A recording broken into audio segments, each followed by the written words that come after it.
Les questions sécuritaires à l'est de la République démocratique du Congo étaient au cœur du 37e sommet de chefs d'État de l'Union africaine. C'était à Addis Abeba, en Éthiopie. Est-ce qu'à ce jour, la solution à la crise sécuritaire à l'est de la République démocratique du Congo passe avant tout par ces différents sommets et rencontres internationales? Février 2006, février 2024. 18 ans après, depuis la promulgation de la constitution RD congolaise par l'ancien chef de l'État, Joseph Kabila à Kabangé, 18 ans après, est-ce cette constitution mérite d'être toujours en vigueur? Est-ce que ça doit être changé ou modifié? On en parle, mesdames, messieurs, fidèles téléspectateurs de Canal Congo Télévision, bienvenue à votre émission Zoom. On reçoit ce soir pour vous Monsieur Évariste Tshiswaka, qui est cadre du parti politique Orange. Ce parti, cher Fiyou Ndondoboni, auquel je dis bonsoir et bienvenue. Bonsoir, cher Maxime. Bonsoir aussi à tous les téléspectateurs. Je profite aussi pour saluer le président Fiyou Ndondoboni, qui certainement est en train de nous suivre à ces nets moments. Et je salue aussi tous les cadres et militants du parti Orange, parti des hommes intègres. Parti des hommes intègres, parti politique Orange. Le président Fiyou Ndondoboni se porte bien? Oui, le président se porte à merveille et les partis aussi se portent bien. Et il sera consulté par l'informateur? Certainement, le parti Orange fait partie du grand regroupement AACRD avec le coordonnateur, le président Mbosso, et Fiyou Ndondoboni est parmi les présidiums de ces grands regroupements politiques et je crois qu'ils seront reçus par l'informateur. Comment tu trouves déjà, Évariste Tshiswaka, avant de parler de cette situation sécuritaire de la Constitution, comment tu trouves le travail mis sur pied par l'informateur désigné par le chef de l'État qui est Augustin Kabouya, le secrétaire général de l'UDPS? Personnellement, je ne lui avais pas donné beaucoup plus de chance par rapport à sa personnalité. Je pensais, moi personnellement, une personnalité faible. Je pensais qu'il n'allait pas être à la hauteur, mais c'était avec beaucoup de réserves parce que je me disais, on va les juger par rapport aux résultats. Mais jusque-là, je pense qu'il a la confiance du chef et aussi tous les acteurs politiques se sont quand même soumis à lui pour qu'il puisse rendre un bon résultat, qu'il puisse rendre un bon compte rendu au chef de l'État. Parce que moi, je disais, Kabouya, par rapport à ce qu'il est, je voyais qu'il ne pesait pas trop pour cette fonction, mais je pense que là, jusque-là, on donne raison au chef de l'État. Il pense même écourter la durée de sa mission, qui est de 30 jours. Ça serait une bonne chose, parce que nous ne voulons pas que pendant ces 5 ans ici, que l'argent du contribuable soit dilapidé inutilement. Donc la République n'a pas de temps à perdre. C'est les 5 ans de travail. Alors on ne peut pas aller encore avec 60 jours juste pour une mission d'information et connaissant aussi des contextes politiques dans lesquels nous nous retrouvons. Nous savons déjà très bien que la majorité présidentielle est dans l'union sacrée. Et dans l'union sacrée, là, c'est déjà connu. C'est peut-être au niveau des tractations pour savoir quel est ce grand regroupement qui pourra donner le formateur du gouvernement. Alors, je ne pense pas que ça doit prendre plus de 60 jours, ou bien plus de 30 jours. Et je pense qu'on doit vraiment écourter, peut-être dans 20 jours, il pourra déjà finir, ça serait une bonne chose, s'il finissait. Aujourd'hui, les gens ont été curieux de voir Augustin Kabouya consulter Augustin Matata Ponyo, le président national du parti LGD, au moins que je me trompe. Est-ce qu'au niveau du parti politique Orange, vous étiez surpris, par exemple, de voir Augustin Kabouya consulter Augustin Matata Ponyo? Nous sommes politiques. Par rapport à ses opinions avant la tenue des élections du 20 décembre. Nous sommes politiques et la politique elle-même est très dynamique. Et je pense que c'est une belle leçon que ces grands cadres, ces grands politiciens, Matata Ponyo et Augustin Kabouya, ont donné une très belle leçon aux militants qui se chamaillent ci et là. Nous voyons parfois même sur le plateau de télévision les communicateurs de tel autre parti se chamailler. Mais cet bel exercice, je pense que c'était logique. Matata Ponyo est resté dans ce contexte où il fait partie de l'Assemblée nationale, bien que dans son regroupement ou dans son parti politique, il est le seul à être élu. Oui. Mais par rapport à son expérience, il ne faut pas oublier que Matata Ponyo était Premier ministre dans ce pays. Il a travaillé par rapport à son poids, par rapport à son expérience, par rapport aussi... Ils sont tous deux en cravate rouge. Voilà, certainement c'est Kabouya. C'est Kabou, non, certainement, par coïncidence, mais l'homme qu'on connaît en cravate rouge, c'est Matata Ponyo. Nous dirons comme si le Congolais doivent dire les Quinois, donc a triché Matata Ponyo, la cravate rouge. Mais c'est la politique. Et aujourd'hui, Matata Ponyo, quand vous voyez même, j'avais suivi le point de presse, je ne sais pas, c'était une réaction du secrétaire en charge de la jeunesse du parti LGD. Il a bien dit, ils n'ont pas signé un accord ou un pacte à vie avec Ensemble pour la République. Donc c'était pour une circonstance électorale, ils se sont mis ensemble et maintenant ils sont libres, chaque parti est libre de prendre position. De choisir si son allié. Aujourd'hui, voilà, si aujourd'hui Matata Ponyo veut être dans l'Union sacrée, dans la majorité présidentielle, je pense que ça ne serait pas pour se cacher par rapport à Bokanga Lonzo. Oui, il y a déjà, on les suspecte, il y a certains voient de mauvais œil le fait qu'aujourd'hui Matata Ponyo soit consulté par Augustin Kabouya avec tous les ennuis judiciaires qui pèsent sur lui. Oui, je sais ce que je dis. Je ne pense pas que ce soit pour se cacher ou bien se couvrir dans l'Union sacrée ou bien dans la majorité pour échapper aux poursuites judiciaires. Je pense que c'est peut-être un choix réfléchi. Elle s'est dit, bon, je travaille pour la République et je dois continuer à travailler. Il ne veut pas peut-être ce vide politique ou encore, il faut prendre ici Matata Ponyo comme un homme qui n'a pas exercé dans l'opposition politique. Il n'a pas exercé, mais il était avec Fayoulou aux côtés de Moïse Katumbi. Matata il a Ponyo, fait l'opposition, il a marché contre ces régimes de Tshisekedi. C'était un stage de courte durée et déjà on peut comprendre que Matata Ponyo s'est dit 5 ans encore dans l'opposition, il ne serait pas mesure. Donc il n'a pas le temps de faire l'opposition. Pour vous? Personnellement, je ne vois pas Matata Ponyo être pertinent dans l'opposition. Matata Ponyo est comme Bahati Lukwebo. Bahati Lukwebo. Oui, speaker de la Chambre haute du Parlement. Président, il est encore président de la Chambre haute du Parlement du Sénat. Alors, je ne vois pas Matata Ponyo rester dans l'opposition.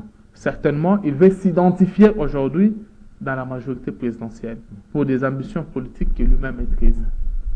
Et c'est là où moi je dis ça ne doit pas lui échapper, lui faire échapper la justice. Parce que là, il est rédévable. Collaborateur du chef de l'État, vous pensez vraiment que la Cour constitutionnelle fera son travail? Non, la Cour doit faire son travail. Vous savez, la poursuite du procès est prévue même, la prochaine audience est prévue pour ce mois de mars. Est-ce que Matata sera appelé à la Cour constitutionnelle pour être attendu sur ce fait de détournement du montant où de l'argent était destiné à Bokanga Lonzo? Monsieur Maxime, la Cour constitutionnelle nous a tous épatés en rendant cette ordonnance qui s'opposait au cumul des fonctions par rapport aux membres du gouvernement. On pouvait bien se dire que bon, la Cour est avec le gouvernement, comment elle peut s'opposer? Non, la Cour va faire son travail. Et la personne de Matata Ponyo, le problème c'est dans la clameur publique. Quand on voit Matata Ponyo, les Congolais voient Bokanga Lonzo. Il est difficile de dissocier Matata Ponyo avec Bokanga Lonzo avec le projet 1000 écoles. Oui. Vous voyez? Donc ça, il doit au moins répondre. Moi, je me souviens, Matata Ponyo s'est comporté à un Congolais civilisé. Il était à l'extérieur du pays. Il est revenu pour faire face à la justice. Et je ne vois pas Matata Ponyo fuir la justice. Il doit répondre à la justice quelle que soit son appartenance, même si aujourd'hui il venait à la majorité présidentielle, mais au moins il a un dossier judiciaire qui doit répondre. Il ne faut pas que nous puissions mélanger les choses. Pas question de mélange. Parlons-en à présent de ces 37e sommets de chefs d'État de l'Union africaine tenu à Addis Abeba, en Éthiopie. La question sécuritaire à l'est de la République démocratique du Congo était au cœur même de ce sommet où on a vu le président angolais Joao Lourenço discuter de façon séparée avec le chef de l'État congolais, Félix Antoine Tshisekedi, et celui du Rwanda, Paul Kagame.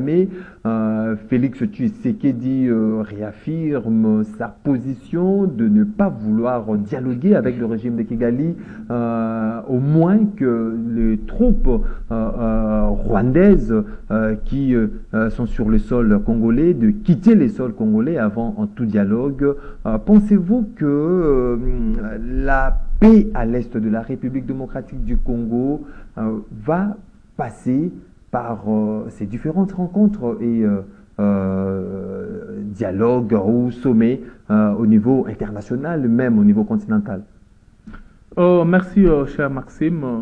En bref, je pourrais dire ceci. Vous savez, avec la situation de la guerre à l'est de notre pays, la République démocratique du Congo, le chef de l'État, Félix Antoine Tshisekedi Tshilombo, s'était engagé activement sur la voie de la diplomatie pour apporter la solution ou encore apporter la paix à l'Est. Et pendant presque son premier quinquennat, il a fait de balais diplomatiques juste pour qu'il y ait la paix à l'Est. Et à ce stade, je pense que les sommets, le mini-sommet l'a prouvé. Kagame reste dans sa position, niant les faits qui lui sont reprochés. Il dit qu'il ne soutient pas le M23. Or, les États-Unis ont demandé à Kagame, il n'y a pas longtemps qu'avant-hier, d'arrêter de faire l'usage de missiles solaires. Aujourd'hui, tout le monde connaît que Kagame sous-traite le M23, mais Kagame continue à jouer à ces petits jeux d'enfants pour nier le fait. Et j'encourage la position ferme du chef de l'État. C'est vrai, nous avons quelques petits couacs au niveau intérieur. C'est-à-dire, lorsque Félix Tshisekedi s'oppose à cette logique du dialogue, c'est-à-dire il faut déclarer la guerre ouvertement avec le Rwanda, comme le réclame même à cri la population congolaise. Monsieur Maxime, le chef de l'État ne refuse pas le dialogue. Mais son problème, c'est dialoguer avec qui et pourquoi. Le chef de l'État est d'accord pour on peut dialoguer. À cette condition que ces militaires, ces rebelles quittent les territoires qu'ils occupent. Les États-Unis ne peuvent pas dialoguer avec les terroristes. Et le chef de l'État aussi a dit qu'il ne va pas dialoguer avec les M23. S'il veut parler avec les M23, ceux qui se reconnaissent comme des Congolais, qu'ils libèrent d'abord les territoires occupés, après on pourra parler. Mais aussi longtemps qu'il y a nos compatriotes qui sont en train de mourir, vous tuez nos compatriotes, vous avez occupé illégalement nos territoires et vous demandez que nous puissions dialoguer. Et dialoguer pourquoi? Pour vous donner des terres? Pour vous céder nos territoires? Non, ça ne passera pas. C'est-à-dire aujourd'hui, dialoguer dans les contextes actuels avec le régime de Kigali, avec le M23, c'est mettre cette force rebelle en position de force. Exactement, monsieur Maxime. Et puis on risque de nous imposer ce qu'on a vécu lors des anciens régimes avec le mixage, brassage, parce qu'ils sont en position de force. Aujourd'hui, le Rwanda va même au-delà de ça. Non seulement qu'il va nous imposer le mixage et le brassage, mais il va aussi nous imposer à occuper nos territoires. Et on ne doit pas prendre à la légère cette situation. Des ans déjà passés que Bunagana est occupé. Voilà, Bunagana est occupé. Et sous occupation de rebelles. Voilà. Et pendant ce temps, il y a nos minéraux qui traversent chaque jour. Et Kagame a fait un aveu. Exploité de manière illégale. Kagame a fait un aveu pour dire, oh non, tous les minéraux qui viennent du Congo ne restent pas au Rwanda, ne restent pas qu'à Kigali, ça part à Dubaï, ça part par-ci par-là. Donc, c'est un deal, c'est un complot. Et le chef de l'État est ouvert. Vous voyez, il est allé répondre au ministre Sommet. Il acceptait même un tête-à-tête avec le chef, avec Kagame. Mais il reste dans sa logique. Vous libérez d'abord nos territoires, après on peut dialoguer. Alors, comme Kagame et sa bande, l'OTAN, parce que moi il faut parler de l'OTAN, et sa bande veulent à tout prix nous ravir ce territoire par force, ou soit imposer Tshisekedi des choses, dicter des choses à Tshisekedi, qui est un chef de l'État dans un pays souverain. Ce sont des accords qui remontent de plusieurs années là. Bon, vous savez, même si on doit prendre, non, Maxime, cher Maxime, même si on doit prendre des accords, mais les accords se font et se défendent. Pourquoi on ne peut pas défaire certains accords qui ont eu lieu? Parce qu'il est temps aujourd'hui que nous puissions sauvegarder notre territoire. Et les chefs de l'État dans cette logique, on peut dialoguer, oui, la diplomatie, oui. Mais là où la diplomatie a échoué, parce que nous sommes à ce stade, la diplomatie a échoué. Les armes doivent parler. Nous ne sommes plus à un temps où nous allons dire non, on ne peut pas faire la guerre. Non. On a comme l'impression c'est. Nous nous préparons, nous sommes préparés, nous sommes préparés pour la guerre. Que le FARDC attaque le rebelle.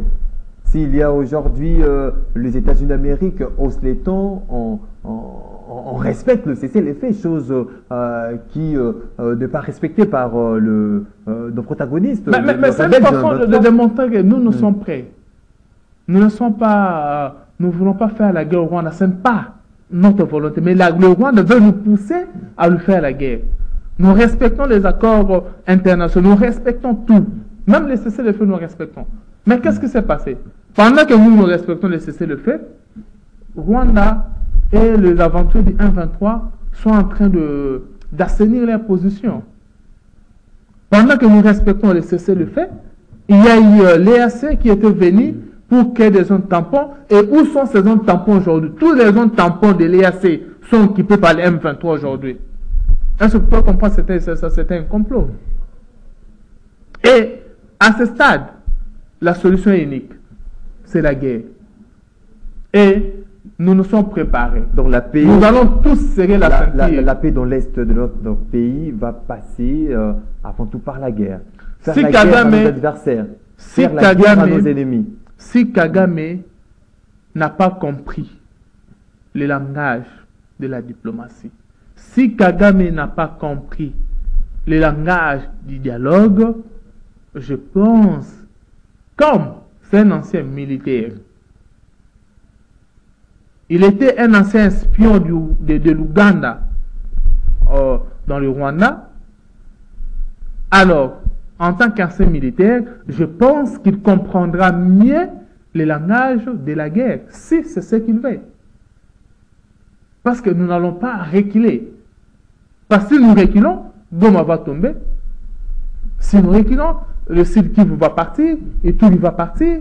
Et si nous reculons, nous baissons les bras, un jour Kinshasa aussi va partir. Aujourd'hui, avec cette montée en puissance de FARDC, Évariste Tshisekedi, êtes-vous optimiste quant à la victoire de nos forces armées devant ces groupes rebelles? Au-delà du fait qu'on parle aujourd'hui de cette complicité internationale contre la République démocratique du Congo, pensez-vous qu'aujourd'hui le FARDC peut prendre les déçus à tous ces rebelles, récupérer nos différents territoires occupés illégalement par les rebelles? Monsieur Maxime, je voulais qu'on puisse faire cette analyse. Le Rwanda, si c'est le FARDC, notre armée, contre le Rwanda, en un seul jour, nous allons récupérer et Bunagana et atteindre même Kigali en un seul jour. Si c'est l'armée congolaise contre le Rwanda. Mais ce n'est pas le cas.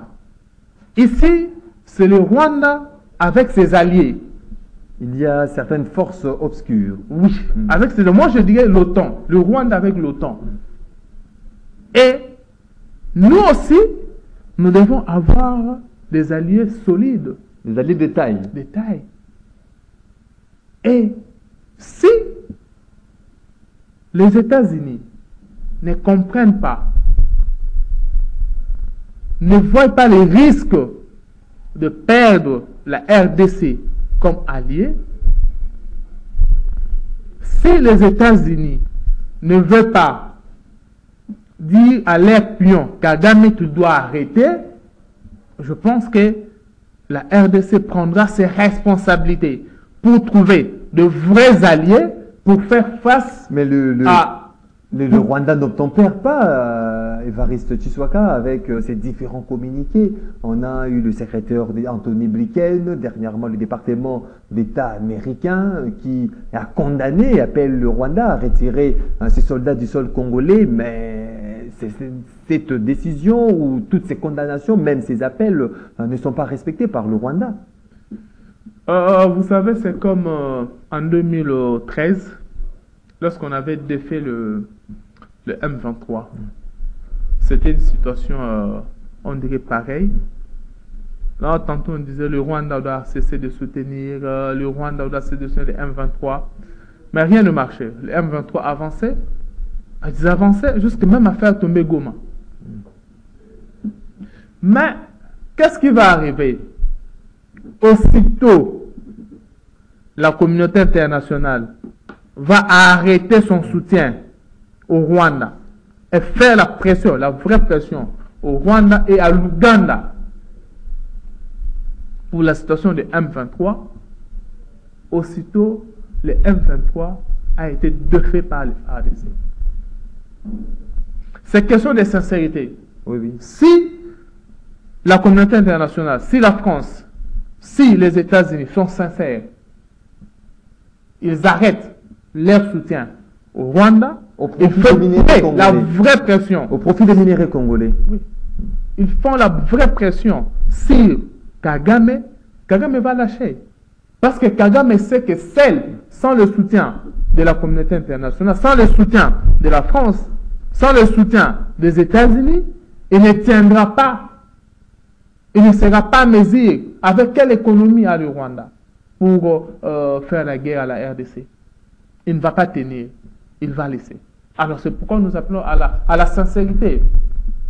Parce que si on doit parler en termes de relations entre États, c'est vrai que ce sont des relations basées sur les intérêts, mais ces intérêts, nous n'accepterons pas de céder nos territoires. Parce que vous, c'est votre intérêt.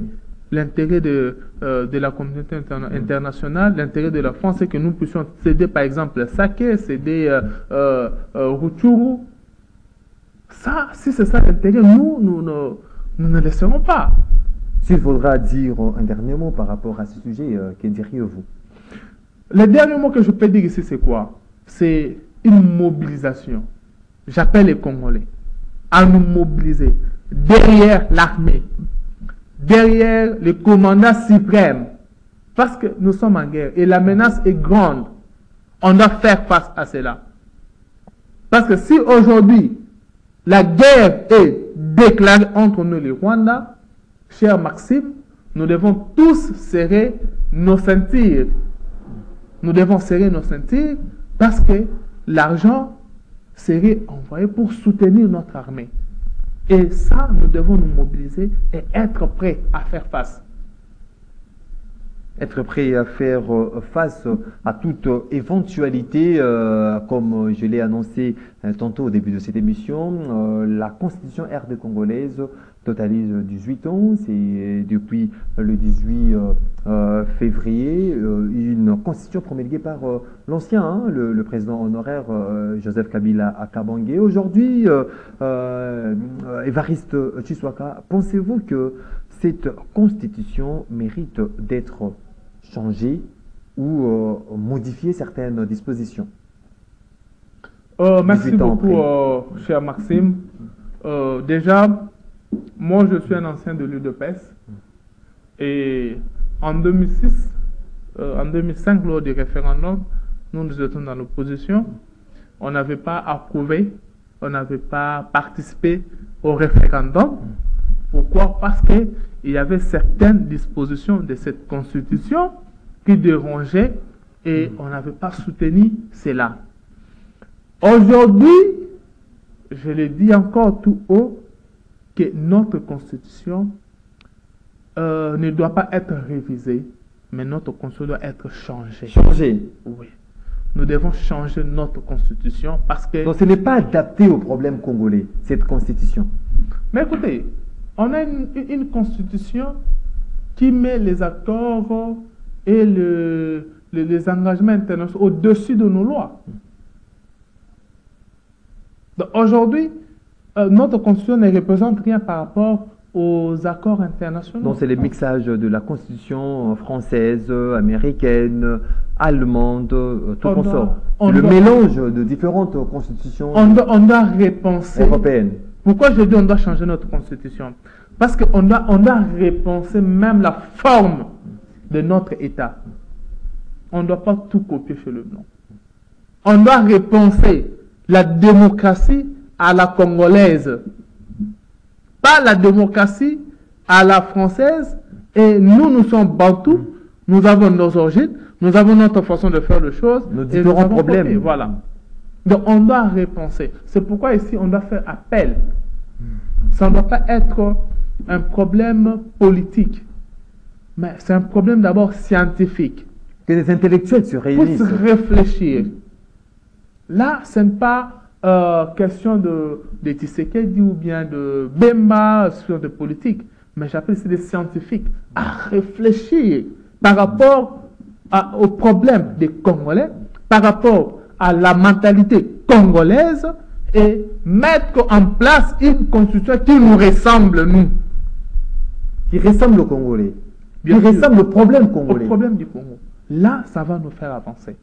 Mais si nous devons rester sur cette constitution, moi je pense que nous aurons toujours des problèmes. Est-ce que certaines opinions ne seraient pas à tenter aujourd'hui si jamais cette constitution en soit changée ou modifiée, dire que aujourd'hui cette constitution sera faite sur taille et mesure de Félix Tshisekedi, comme fit le cas avec vous lors de la promulgation de cette constitution en 2006, prétextant que cette constitution était conçue sous forme de Joseph Kabila. Vous savez, il est évident que les gens puissent penser de la sorte et chacun libre de penser ce qu'il veut, c'est très bien. Mais vous savez, quand je parlais, je dis, je fais appel à nos élites, à l'élite congolaise, aux scientifiques congolais. La modification de la constitution ne doit pas être l'émanation de politique, mais ça doit être l'émanation des scientifiques et de l'élite congolaise qui doivent proposer aux politiques. Mais si nous devons réfléchir qu'aujourd'hui changer la constitution, ça serait pour pérenniser le pouvoir de Félix-Antoine Tshisekedi. Et je pense qu'on n'aura pas le temps de changer la constitution. Et on ne la changera pas aussi. Pourquoi? Parce que quand l'autre viendra, quand il voudra toucher à la constitution, on dira qu'il veut tailler la constitution à sa taille. Mais si on doit comprendre le vrai problème, le problème c'est quoi avec les Congolais? Vous savez, plusieurs Congolais, je parle même pas de plusieurs Congolais, même les politiques, certains n'ont jamais lu d'autres dispositions de la Constitution. Cette constitution n'a pas été vulgarisée. Ils attendent tout simplement. Il y a certaines personnes qui n'ont jamais, vu la Constitution. Oui, ils attendent seulement parler par le jeu. On avait dit l'article 80. Qui dit ceci? Qui autorise la marche. Vous voyez? Donc, peut-être les gens n'ont pas la maîtrise de cette constitution. La constitution n'a pas été vulgarisée pour les raisons de la cause. Elle n'a pas été vulgarisée. Si, au moins, les Congolais prenaient le temps de lire la constitution, je pense que plusieurs mais rejoindront pour dire on doit changer notre constitution. Pas pour l'intérêt d'un individu, pas pour l'intérêt de Tshisekedi Félix Antoine, mais pour l'intérêt de la nation. C'est très important. Pour l'intérêt de la nation, Évariste Tshiswaka, je rappelle, vous êtes cadre du parti politique Orange, c'est parti cher à Fiyou Ndondoboni. Je vous dis merci d'être disposé. Merci beaucoup, cher Maxime, pour l'invitation. Le temps nous a fait défaut. On n'a pas eu le temps de parler beaucoup sur la Constitution. Je pense que peut-être il y aura une émission élaborée pour parler, parce qu'on doit aussi démontrer quelles sont les dispositions qui fâchent dans cette Constitution. Pourquoi on doit la changer? Est-ce que c'était une question de nationalité, pour la prolongation du mandat du président de la République? Tant de questions qui restent vraiment en suspense. On aura vraiment le temps d'approfondir sur ces sujets dans nos prochains numéros. Mesdames, Messieurs, vous étiez nombreux à nous suivre de partout à travers le monde. Merci de votre sympathique attention. Une émission réalisée par Moro Njambe. Bruno Nzengete du côté de la régie, héritier Toubilanou à la prise de vue. Je vous retrouve très prochainement pour un autre numéro. D'ici là, portez-vous bien et bonne évasion sur votre chaîne. Au revoir.